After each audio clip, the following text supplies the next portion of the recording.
আসসালামু আলাইকুম ওয়া রাহমাতুল্লাহি ওয়া বারাকাতুহু।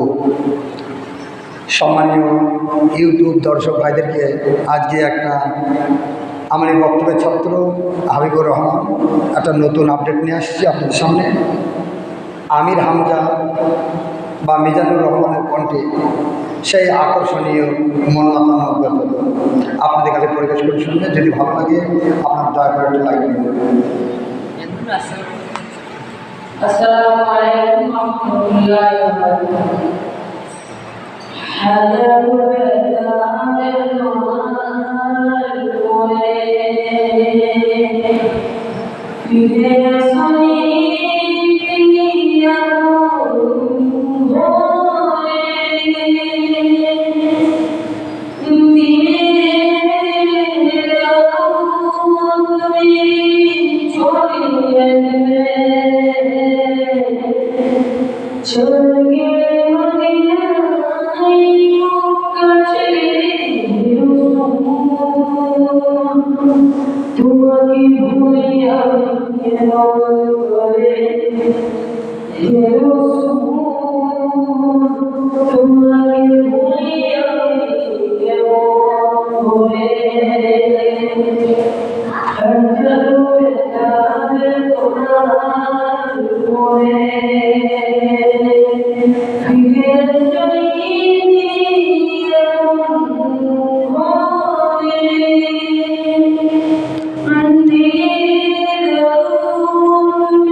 মাশাআল্লাহ, মাশাআল্লাহ।